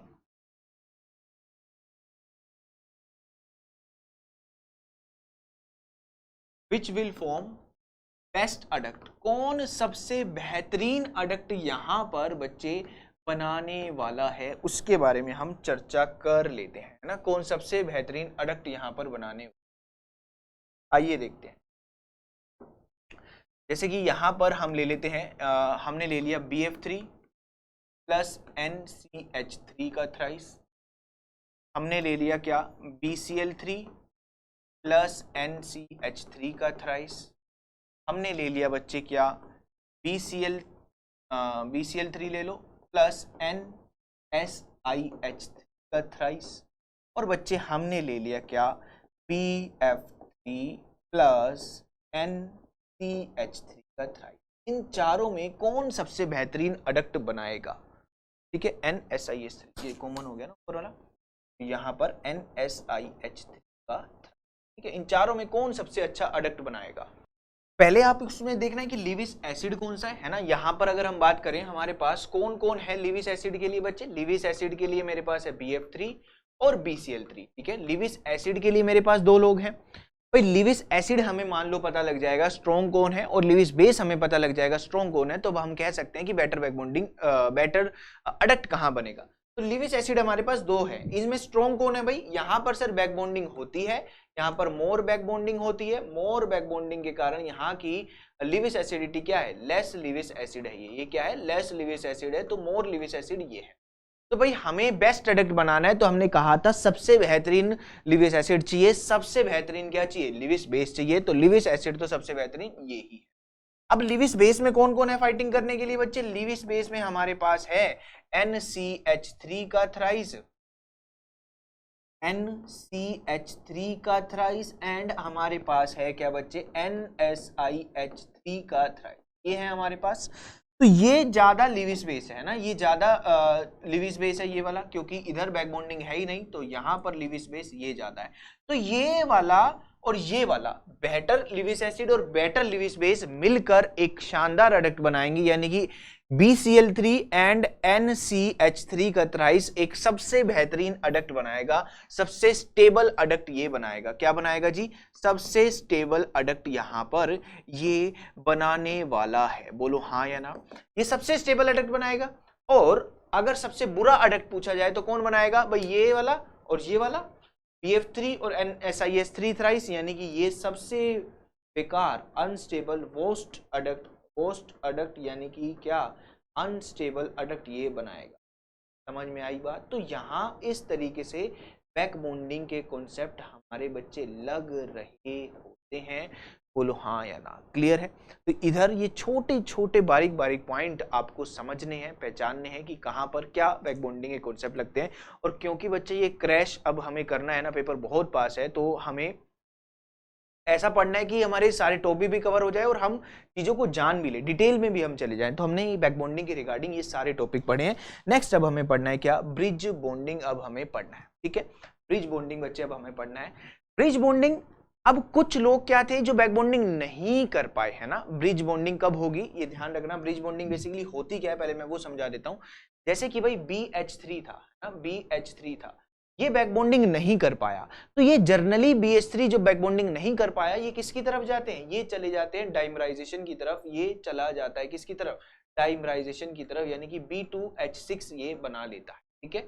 B2H6 ये बना लेता है, और इसी को ही हम कहते हैं ब्रिज बॉन्डिंग। यहाँ पर हम कह सकते हैं कि यहाँ पर डाइमराइजेशन का कॉन्सेप्ट हमें पढ़ना है। डाइमराइजेशन बहुत सिंपल है। डाइमराइजेशन छोटी छोटी बातें आपको बताऊंगा जो आपको थ्रू आउट याद रखनी है। डाइमराइजेशन जी, कई बार कोई स्पेलिंग ही ध्यान नहीं आ रही होती, ठीक है। अब कब होगी बैक बॉन्डिंग? बैक बॉन्डिंग कब होगी यहाँ पर, सॉरी ब्रिज बॉन्डिंग कब होगी? तो कंडीशन लिख लेते हैं sir, condition for bridge bonding, है ना। अब बीबी यहाँ पर लिखेंगे तो आप कहोगे सर बैक बॉन्डिंग और बीबी में वहां पर लिख रहे थे, अब यहाँ पर ब्रिज बॉन्डिंग थोड़ा सा बड़ा बड़ा लिख लो भाई। वहां पर जब भी बीबी लिखा है तो बैक बॉन्डिंग ही कहा था, ठीक है, वहां कहा था। अब यहां पर बच्चे अगर back bond bridge bonding condition देखनी है तो ध्यान रखना वहां पर बैक बॉन्डिंग ना हो, वहां पर बैक बॉन्डिंग ना हो उन मॉलिक्यूल्स में। जैसे BF3, अगर आपसे कोई कह रहा है कि BF3 डाइमराइजेशन में जाएगा, क्या BF3 ये रिएक्शन शो करेगा? क्या BF3 ये रिएक्शन शो करेगा? नहीं बच्चे, ये नहीं करेगा, क्योंकि पहली कंडीशन ये आपका सेटिस्फाई हो गया है बैक बॉन्डिंग से। वो लोग जो बैक बॉन्डिंग से शांत नहीं हो पाए, जिनकी गरीबी बैक बॉन्डिंग से कुछ भी दूर नहीं हो पाई, क्या कहा था भाई? जो इलेक्ट्रॉन डेफिशिएंट है वो हमेशा अपनी इलेक्ट्रॉन डेफिशिएंसी रिमूव करना चाहेंगे, और जो लोग नहीं कर पाए वो क्या करेंगे? वो आपका ब्रिज बॉन्डिंग शो करेंगे। तो यानी कि नो बैक बॉन्डिंग पहला कॉन्सेप्ट होना चाहिए कि बैक बॉन्डिंग वहां पर ना लग रही हो, तभी वो ब्रिज बॉन्डिंग की तरफ जाएगा। बोलो हाँ या ना? दूसरा कॉन्सेप्ट स्टेरिक क्राउडिंग ना हो, नो स्टेरिक क्राउडिंग, है ना। कोई भी स्टेरिक क्राउडिंग वहां पर ना हो, ये ध्यान रखें। समझेंगे इसको पर्टिकुलरली समझाया जाएगा आपको, अभी हम देखते हैं। जैसे कि एक एग्जाम्पल लेते हैं, हमने मान लो ये एग्जाम्पल लिया है ना, ये तो हमने देख ही लिया, चलो एक बार देख लेते हैं। BH3 था, ठीक है, तो ये पर्टिकुलरली कैसे जाते हैं, ये इस तरीके से पर्टिकुलरली आपके पास बॉन्ड होते हैं, ठीक है। अब यहां पर ये दूसरा BH3 आपके पास होगा, ठीक है। तो अब बच्चे क्या बताया जाता है कि अब देखो इसके पास भी कोई लोन पेयर तो नहीं है, मगर कहा जाता है कि ये इलेक्ट्रॉन डेंसिटी यहाँ इस तरीके से शिफ्टिंग कर रही होती है और आपको यहाँ पर क्या मिलता है, बनाना बॉन्ड मिलता है। क्या मिलता है भाई, बनाना बॉन्ड यहाँ पर मिलता है इस तरीके से, ये डाइमराइजेशन। इसके बारे में हमें बहुत डिटेल में पढ़ना है, अभी हम इसके अंदर नहीं जा रहे हैं, अभी हमें इसके अंदर बहुत सारी बातें करनी है।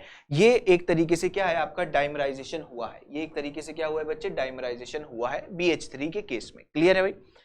तो यहां पर इस बॉन्ड को क्या बोला जाता है, इस बॉन्ड को कौन सा बॉन्ड, बनाना बॉन्ड यहां पर बोला जाता है। अब ध्यान रखना ये बॉन्ड कैसा है, देखो 1 2 3, 3 सेंटर है और इलेक्ट्रॉन कितने हैं, देखो यहां पर ये कंप्लीट बॉन्ड दिखाया जा रहा है, मगर एक बार में एक ही बोरॉन की इलेक्ट्रॉन डेफिशिएंसी दूर हो पाती है, या तो ये इसके पास लगा रहेगा और या फिर ये इलेक्ट्रॉन डेंसिटी, कोई इसके पास लोन पेयर नहीं है, इस बॉन्ड की इलेक्ट्रॉन डेंसिटी शिफ्ट होती है।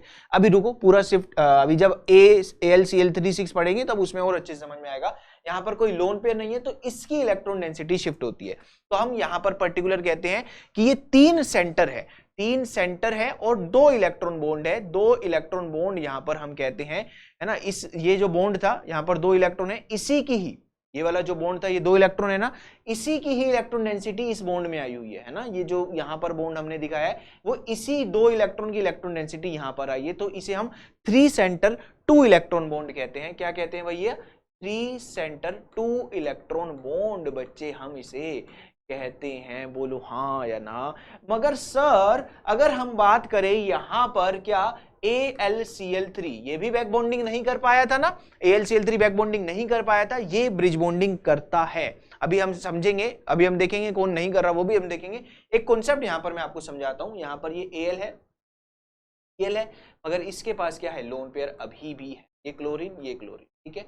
यहां पर Al है, यहां पर Cl है, ये Cl है और इसके पास क्लोरीन है और इसके पास लोन पेयर है, तो ये इसको डोनेट करेगा, ये इसको डोनेट करेगा। यहां पर इस बॉन्ड की इलेक्ट्रॉन डेंसिटी नहीं आई, यहां पर इस बॉन्ड की नहीं, इसके लोन पेयर की इलेक्ट्रॉन डेंसिटी आई है, तो बच्चे इधर से आपके पास क्या बना, इस तरीके से डाइमराइजेशन हुआ, इस तरीके से डाइमराइजेशन यहां पर हुआ। तो अब इधर जो ये पर्टिकुलर बॉन्ड बच्चे है, ये जो पर्टिकुलर बॉन्ड है ये क्या 3 सेंटर और 2 इलेक्ट्रॉन बॉन्ड है, 1 2 3, 3 सेंटर तो ये है, 3 सेंटर तो ये है, क्या ये 2 इलेक्ट्रॉन बॉन्ड है, जैसे 3 इलेक्ट्रॉन और 3 सेंटर और 2 इलेक्ट्रॉन था। क्यों था 2 इलेक्ट्रॉन, क्योंकि इसी बॉन्ड की इलेक्ट्रॉन डेंसिटी इधर आई थी और एक हमारा इस तरीके से बनाना बॉन्ड बना था। क्या यहां पर हम कह सकते हैं 3 सेंटर है, नहीं बच्चे, यहां पर इसके लोन पेयर यहां पर आए हैं, तो ये 3 सेंटर और 4 इलेक्ट्रॉन है, 2 इसके यहां पर पर्टिकुलर हैं और ये 2 लोन पेयर जो यहां से आए हैं, तो इसे हम 3 सेंटर 4 इलेक्ट्रॉन बॉन्ड कहते हैं, ठीक है। हर बार आप 3 सेंटर 2 इलेक्ट्रॉन बॉन्ड नहीं लिख के आओगे, इसको 3 सेंटर 4 इलेक्ट्रॉन बॉन्ड कहते हैं। यहां पर हम शो कर सकते हैं कि ये जो पर्टिकुलर है, यहां पर लिख लेते हैं कि ये जो बॉन्ड है यहां पर ये 2 इलेक्ट्रॉन बॉन्ड है, 3 सेंटर 2 इलेक्ट्रॉन, और ये जो बॉन्ड है 3 सेंटर 4 इलेक्ट्रॉन बॉन्ड है। पर्टिकुलरली हम क्लासिफाई भी कर सकते हैं ना, दिख गया ना भाई, ये थोड़ा सा डॉट डॉट में कंफ्यूज मत होना, ये 2 जो नीले लगे हुए हैं वो इलेक्ट्रॉन है, 3 सेंटर 4 इलेक्ट्रॉन, और ये ग्रीन से मैंने इसको कंबाइन करके दिखाया था बस। अब जैसे कि मैं आपको थोड़ा सा बता सकता हूं, मान लो साइड एटम आपके 2 तरीके से हो सकते हैं, या तो साइड एटम के पास लोन पेयर हो, या तो साइड एटम के पास पहले लेते हैं हम कि नो लोन पेयर है, कोई लोन पेयर नहीं है, ये अपनी उस बॉन्ड की इलेक्ट्रॉन डेंसिटी वहां पर ले जा रहा है, या फिर सर साइड एटम के पास लोन पेयर हो, तो बच्चे ये जो बनाते हैं ये बनाते हैं आपके पास क्या 3 सेंटर 2 इलेक्ट्रॉन बॉन्ड बनाते हैं, और बच्चे ये जो बनाते हैं ये क्या बनाते हैं, ये आपके पास 3 सेंटर 4 इलेक्ट्रॉन, जैसे कि हमारे इसने बनाया AlCl के पास यहाँ पर लोन पेयर थे, फिर इसने यहाँ पर दूसरे Al के पास डोनेट किया इस तरीके से, और साफ से देख लेते हैं एक बार हम इसे, ये डोनेट यहाँ पर हुए है ना, ये इस तरीके से बॉन्ड भी दिखाया जाता है इस तरीके से। तो ये जो बॉन्ड है पर्टिकुलरली, इन्हें बनाना बॉन्ड नहीं बोलेंगे, 3 सेंटर 4 इलेक्ट्रॉन को हम बनाना बॉन्ड नहीं बोलेंगे, ये जो बॉन्ड है बस इसे 3 सेंटर 4 इलेक्ट्रॉन बॉन्ड बोलते हैं, ठीक है, बनाना बॉन्ड हमेशा 3 सेंटर 2 इलेक्ट्रॉन बॉन्ड में ही बोला जाता है, जैसे कि, और उसमें भी हर जगह नहीं। जैसे एग्जांपल हम लेते हैं कि भाई हमने लिया था BH3, है ना, BH3 की जगह अगर हम बात करें ये क्या बनाएगा, ये बनाएगा B2H6, तो इसके अंदर क्या होंगे, इसके अंदर 3 सेंटर 2 इलेक्ट्रॉन बॉन्ड होंगे। सिमिलरली AlCl3 सॉरी AlCl3 नहीं, AlH3, क्योंकि हाइड्रोजन, यहाँ पर हाइड्रोजन के पास अभी भी लोन पेयर नहीं है, तो ये इलेक्ट्रॉन डेंसिटी ही शो कर देगा, तो यहाँ से क्या बनेगा, Al2H6 बनेगा, इसके अंदर भी 3 सेंटर 2 इलेक्ट्रॉन बॉन्ड होंगे। इसे, इन दोनों को बनाना बॉन्ड बोल दिया जाएगा। आगे अंदर बताऊंगा, अभी बताऊंगा बनाना बॉन्ड कब बनते हैं। बनाना बॉन्ड बेसिकली sp3 तब होते हैं, तब बनाना बॉन्ड हम बोलते हैं। जैसे कि ये एक एग्जांपल है AlCH3 का थ्राइस। अब देखो यहां पर भी हमारे कार्बन के पास कोई वैकेंट कोई लोन पेयर नहीं है, तो ये भी बॉन्ड इलेक्ट्रॉन डेंसिटी ही देगा, तो ये भी क्या बनाएगा, Al2CH3 का 6 बनाएगा, और इधर भी 3 सेंटर 2 इलेक्ट्रॉन बॉन्ड होते हैं। इसके अंदर बनाना बॉन्ड नहीं होता, इन दोनों के अंदर क्या होते हैं, बनाना बॉन्ड होते हैं। अभी हम बात करेंगे, अभी इनको अंदर ले जाके हमें पूरा पढ़ना है। इन दोनों में बनाना बॉन्ड होते हैं, पर्टिकुलरली एक एक मॉलिक्यूल का डाइमराइजेशन करके उनकी सारी प्रॉपर्टीज हमें लिखनी है जो जो हमारे काम के हैं। फिर थोड़ा सा एडवांस भी देख लेंगे, मिसलेनियस भी देख लेंगे, फिर हमारा ये वाला बैक बॉन्डिंग और ब्रिज बॉन्डिंग खत्म होगा। फिर हम डाइबोरेन, पर्टिकुलरली B2H6, इसके बारे में कुछ बातें करेंगे। फिर डाइबोरेन भी, जब डाइबोरेन के बाद हम जाएंगे किसके पास, बोरेन्स, और बोरेन्स में क्लासिफिकेशन ऑफ बोरेन्स देखेंगे, क्लोजो नीडो, वो बहुत इंपॉर्टेंट है। जैसे कि इसका एग्जाम्पल अगर हम ले रहे हैं AlCl3 हो गया, है ना, AlBr3 हो गया, ये लोग क्या करेंगे, ये बनाएंगे क्या, इनके पास लोन पेयर हैं, Al2Cl6 बनाएंगे, ये क्या बनाएंगे, Al2Br6 बनाएंगे, तो यहाँ पर क्या बनेगा, यहाँ पर 3 सेंटर 4 इलेक्ट्रॉन बॉन्ड बच्चे देखने को मिलेगा। ठीक है, ये चीज ध्यान रखना, क्लियर है। अब एक चीज और ध्यान रखना कि जैसे कि ये मॉलिक्यूल आप सोचो BCH3 का थ्राइस, है ना, BCH3 का थ्राइस। एक चीज और यहां पर हम लिख लेते हैं कि बोरोन के कोई भी हैलाइड्स, है ना, आपको कोई कह रहा है क्या BF3 ब्रिज बॉन्डिंग करेगा, यहां पर हम लिखते हैं कि ब्रिज बॉन्डिंग कौन करेगा और कौन नहीं करेगा। ठीक है, ब्रिज बॉन्डिंग कौन करेगा और कौन नहीं करेगा। अभी हमें क्या पढ़ना है इसके बाद, हमें इन सब को, इन सारे ये जो हमने डाइमर करके लिखे हैं, इन सब की प्रॉपर्टीज हमें देखनी है, जो कि बहुत इंपॉर्टेंट है, मतलब इनकी स्ट्रक्चर के रिलेटेड जो कैरेक्टरिस्टिक्स है ना, वो हमें देखनी है। एक मिनट बाद पहले हम ये छोटी सी बात कर लेते हैं, क्या BF3 ब्रिज बॉन्डिंग शो करेगा, नहीं सर, ये बैक बॉन्डिंग दिखाता है, ये बैक बॉन्डिंग दिखाता है, तो ये ब्रिज बॉन्डिंग नहीं करेगा, है ना, ब्रिज बॉन्डिंग ये नहीं करेगा, यहां पर लिख लेना। तो एक छोटी सी बात यहां पर मैं लिख लेता हूं, ये ध्यान रखना जिंदगी भर, कोई भी बोरोन के halides, none of boron halides show bridge bonding, कोई भी बोरोन के हैलाइड ब्रिज बॉन्डिंग शो नहीं करते, क्योंकि ये बैक बॉन्डिंग शो कर देते हैं। और एक और बात ये भी लिख लेना, कोई भी एल्यूमिनियम के हैलाइड्स बैक बॉन्डिंग शो नहीं करते, ये भी लिख लेना, नन ऑफ, ये बिल्कुल इसको ध्यान रखना, none of aluminium halides, none of aluminium halides show back bonding, कोई भी नहीं शो करेगा ना, कोई भी सिंगल, यहां पर हम ये ध्यान रखेंगे।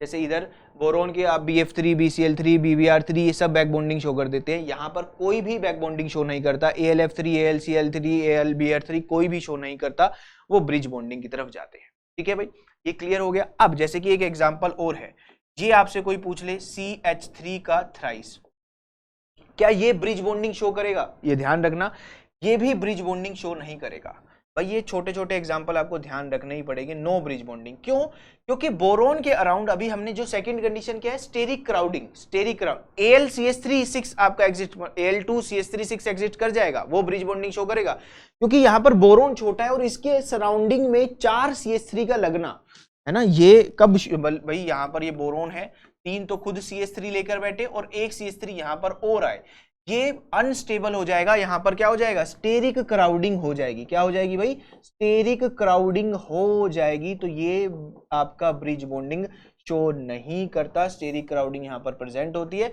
ब्रिज बॉन्डिंग बच्चे ये शो नहीं करता। जबकि AlCH3 एल्यूमिनियम बड़ा होता है तो वो अपने सराउंडिंग में 4 CH3, 3 तो CH3 खुद के पास है और डाइमर बनाने के बाद 4 CH3 अपने सराउंड में अकोमोडेट कर सकता है, मगर ये नहीं कर पाएगा। तो ये ध्यान रखना, ब्रिज बॉन्डिंग में एक ये वाली लाइन ध्यान रखना और एक ये, ठीक है। और ब्रिज बॉन्डिंग में अब जो क्वेश्चन बन सकता है वो क्वेश्चन बनेगा कहां से, मैं आपको अभी बताता हूं। मैं आपको एग्जांपल भी दिखाऊंगा क्वेश्चंस के। इन लोगों के स्ट्रक्चर से और उनकी कैरेक्टरिस्टिक्स से क्वेश्चन बनेगा। तो आइए बच्चे इन लोगों का स्ट्रक्चर देखते हैं, इन लोगों का तरीका देखते हैं कि ये बना कैसे। B2H6 Al2H6, इनके बारे में कितने 3 सेंटर 2 इलेक्ट्रॉन बॉन्ड है, ये सारी बातें हम इसके बारे में करने वाले हैं। आइए समझते हैं। तो अब इनके स्ट्रक्चर देख लेते हैं बच्चे हमारे पास। ये अब हमारा पहला देखते हैं, जैसे कि B2H6। अगर आपको कोई कह रहा है, छोटी छोटी बातें हमें इनके बारे में ध्यान रखनी है। B2H6 यहां पर मैंने आपको कहा कि ये बोरोन है, ये हाइड्रोजन है, ये हाइड्रोजन है। इधर नहीं लेते हैं, इधर हाइड्रोजन हमने ले लिया और यहां पर हाइड्रोजन ले लिया। ये बोरोन है।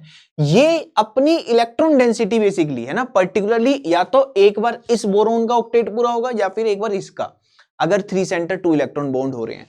या तो कहा जाएगा कि भाई ये बॉन्ड यहां पर इसके साथ लगा हुआ है, या फिर ये इलेक्ट्रॉन डेंसिटी इसके साथ शिफ्ट होगी, क्योंकि इसके बाद लोन पेयर तो है ही नहीं। ये अपनी बॉन्ड की इलेक्ट्रॉन डेंसिटी बच्चे देता है। बेसिकली बना तो इसी तरीके से लिया जाता है ये, ठीक है।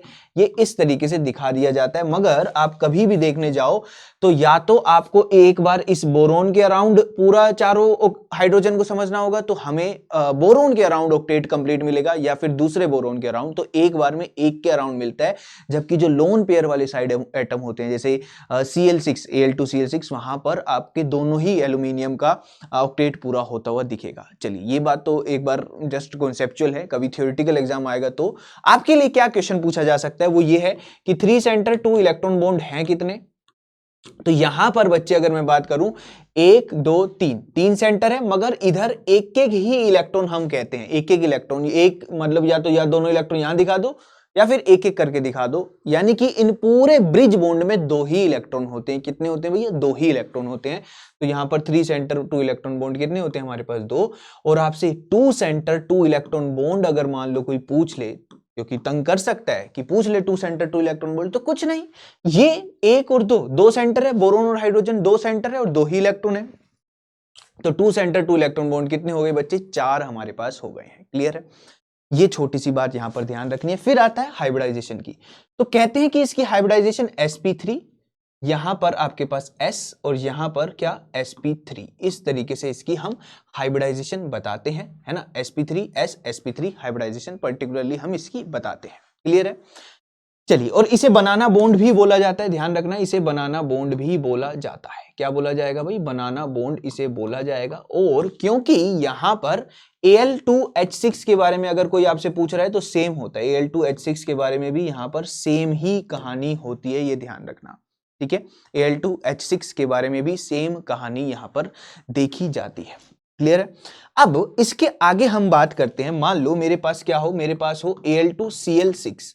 तो यहां पर क्या हुआ? ये एल्यूमिनियम है, ये क्लोरीन है। क्लोरीन के पास यहां पर लोन पेयर है। यहां पर क्या है? लोन पेयर है।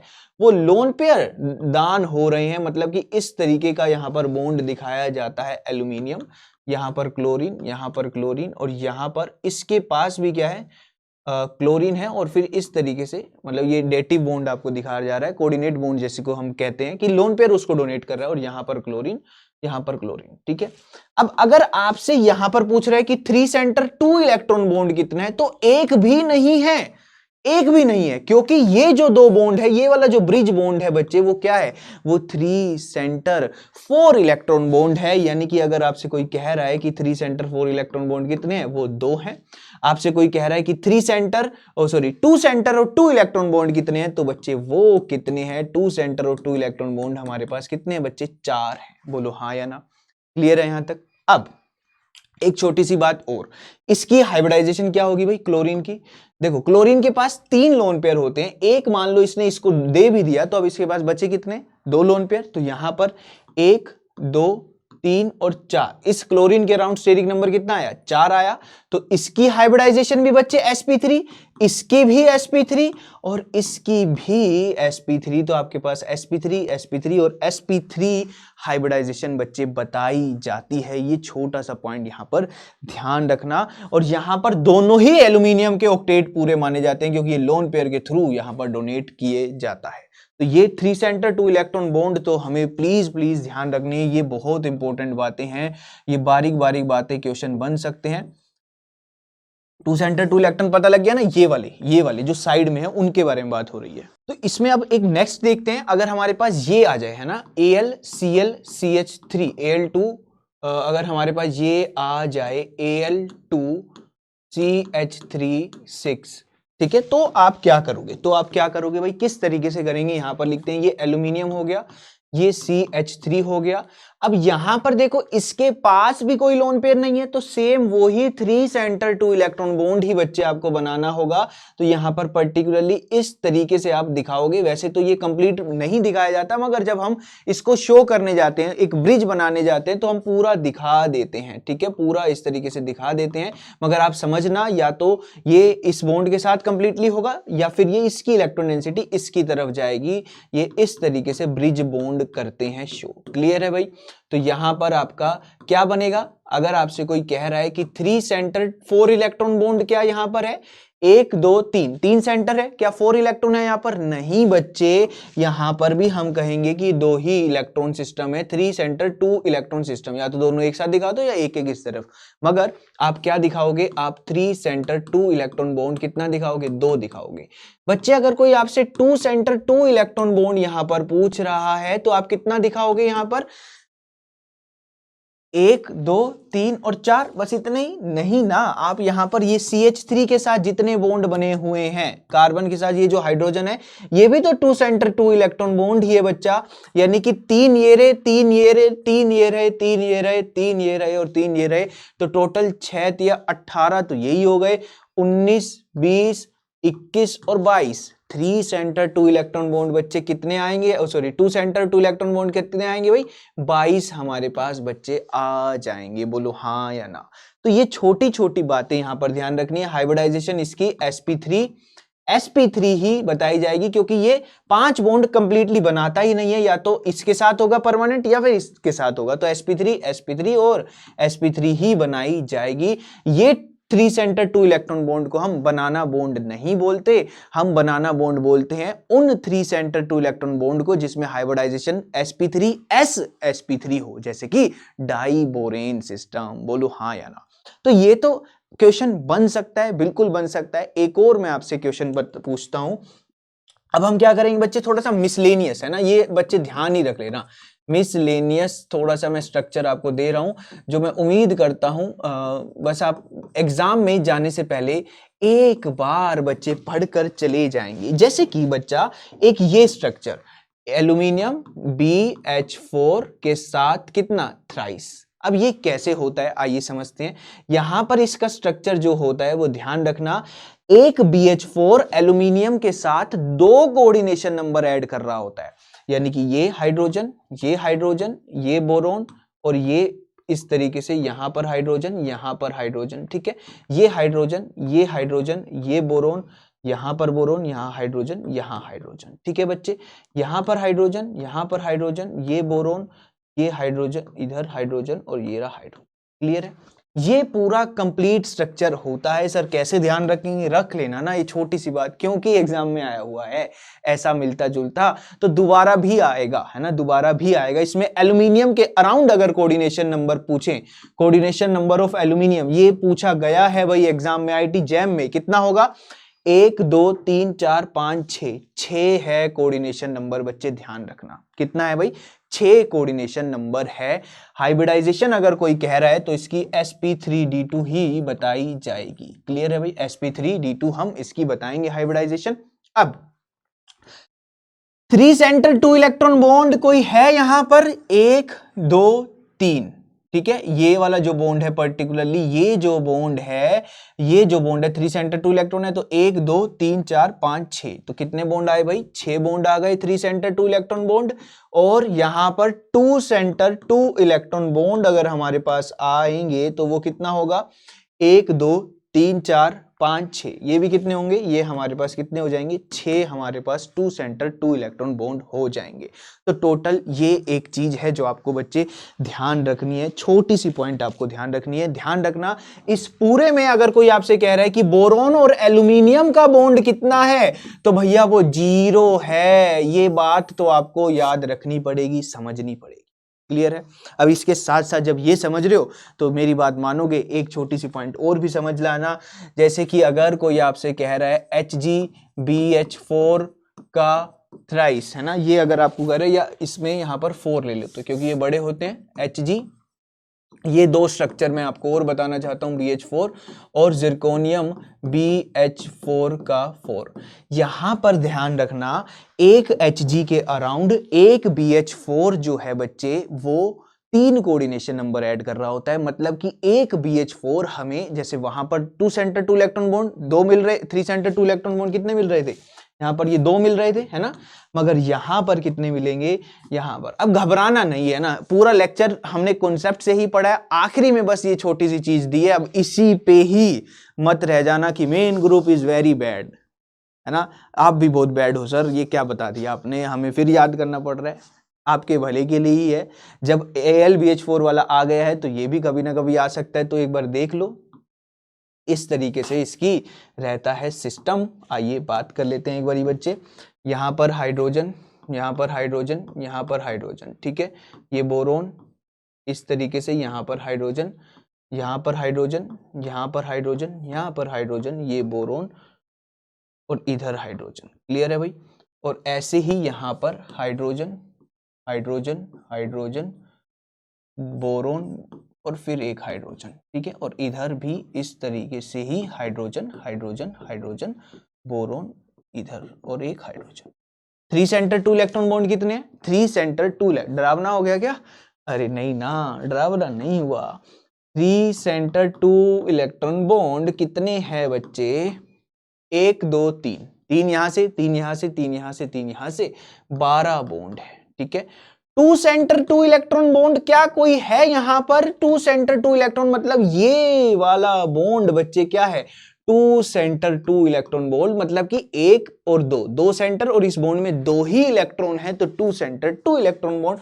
ये बच्चे कितना हो गया? 4 हो गया। बोलो हाँ या ना। ये छोटी छोटी बात आपको ध्यान रखनी है। अगर आपसे कोई कह रहा है Hg और बोरोन के बीच में कोई बॉन्ड है, कोई बॉन्ड नहीं है Hg और बोरोन के बीच में, ये भी ध्यान रखना। कोऑर्डिनेशन नंबर ऑफ Hg अगर कोई कह रहा है तो कोऑर्डिनेशन नंबर कितना हो गया? 12 हो गया। तो ये छोटी सी बातें आपको ध्यान रखनी है, ठीक है। तो इसको यहां पर ही हम रोकेंगे। आज के लेक्चर को थोड़ी सी बातें हमने करी है, अगले लेक्चर को थोड़ा और हम यहां से कॉन्सेप्ट कैरी ऑन करके और आगे लेकर जाएंगे और बहुत इंपॉर्टेंट बातें करेंगे विद डिफरेंट एग्जांपल्स। अभी के लिए आप इतनी चीजें ध्यान रखें, इसे अच्छे से नोट डाउन करें। नेक्स्ट लेक्चर में हम मिलते हैं और ढेर सारी बातें करते हैं। तब तक के लिए बस कंसिस्टेंट रहो, पढ़ते रहो बस, ठीक है। क्योंकि ये ना बोनस हो सकता है, ये बोनस हो सकता है। ये टॉपिक क्रैश कोर्स है भाई, है ना, क्रैश कोर्स बिल्कुल। मतलब कि अगर मेन ग्रुप में हम कुछ भी याद रख लें, कुछ भी चीजें समझ लें तो हमारे लिए बहुत फायदेमंद है। और सबसे अच्छा तरीका है विद कॉन्सेप्ट जाएंगे तो, है ना। फिर भी किसी को लगता है कि मुझे रिएक्शन याद करनी पड़ेगी तो भैया NCERT ही आप देख लो, उसकी रिएक्शन अगर रटनी है तो वहां पर आप देख सकते हो। पर्टिकुलरली कुछ एलिमेंट्स की, चाहे अगर हम बात करें जिनोन की रिएक्शन, वो हालांकि जिनोन की मैं आपको बताऊंगा अभी, है ना, जिनोन की हाइड्रोलिसिस हम पढ़ेंगे काफी, उसके बारे में हम सारी बातें करेंगे। और फोस्फोरस की ध्यान रखनी है आपको, बोरोन की पर्टिकुलर ध्यान रख लिया। हालांकि बोरोन अभी हमारा चल रहा है, अभी और थोड़ा सा बोरोन बाकी है, डाइबोरेन वगैरह। एक पर्टिकुलर ये बहुत बड़ा एग्जांपल है ना, बोरोन के बारे में तो इतनी सारी चीजें हैं।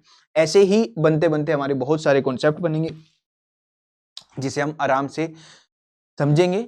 और एग्जाम के लिए अपने कॉन्फिडेंस को बूस्ट अप करेंगे। ठीक है, पढ़ते रहिए बस, है ना। इन कॉन्सेप्ट को अच्छे से करना। अगले लेक्चर में मिलते हैं, ढेर सारी यहीं से कैरी ऑन करेंगे, जहां पर छोड़ा है यहीं से, इसी पर्टिकुलर पॉइंट से यहां पर खत्म करके डाइवोरेन से आगे हम लेकर चीजों को जाएंगे और उसके बारे में बहुत सारी बातें करेंगे। ठीक है, उम्मीद करता हूं आपको कुछ सीखने को मिला होगा, है ना, कुछ अच्छा लगा होगा lecture. Thank you so much. ऐसे ही बस पढ़ते रहिए अच्छे से, प्यार से।